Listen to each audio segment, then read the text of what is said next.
It's about 32 past the hour. We're getting right to our Fox News alert now. You're waking up with your federal government shut down. This is the first time in 17 years, despite working up until the final minute, House Republicans and Senate Democrats unable to agree on a spending deal to keep the government open. All right, you are looking live at the Lincoln Memorial. Just one of the many things closed this morning. How can they close it? It's wide open. You can't go in and look to the right and buy a pricey map. It's emotionally closed. I guess so. You know, the you have to print out your own Gettysburg Address. The Park Service people are not there to guide you and stuff like that. You know, in the last government shutdown, famously, and we were showing the video yesterday, it was of the Washington Monument that was closed. But you know what? The Washington Monument has been closed for months because of the earthquake. Yeah. Also, the White House tours. Oh, yeah, they went by the by because of sequester. My big question is, what is the NSA guy who monitors me going to do on his furlough? He's doing everything's closed. That's amazing. I feel so free for a change. I can write those emails to those websites for the first time.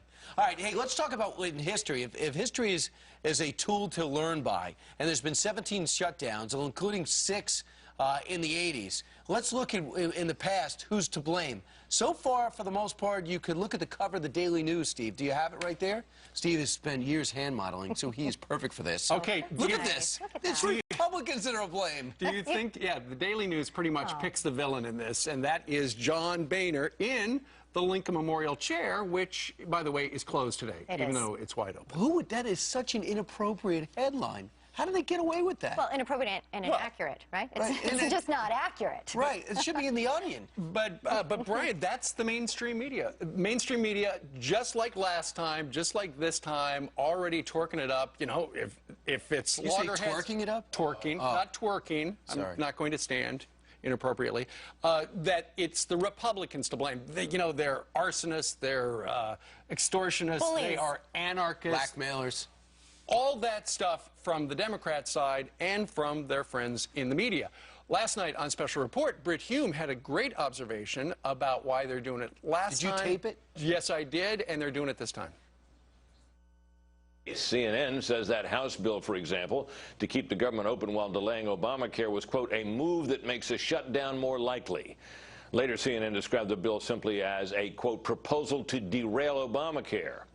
Politico speaks of House Republicans as deciding whether to, quote, careen into a government shutdown. Even as balanced a paper as the Wall Street Journal reported this morning that the, quote, simplest path to avoiding a shutdown would be for the House to immediately pass the Senate funding bill.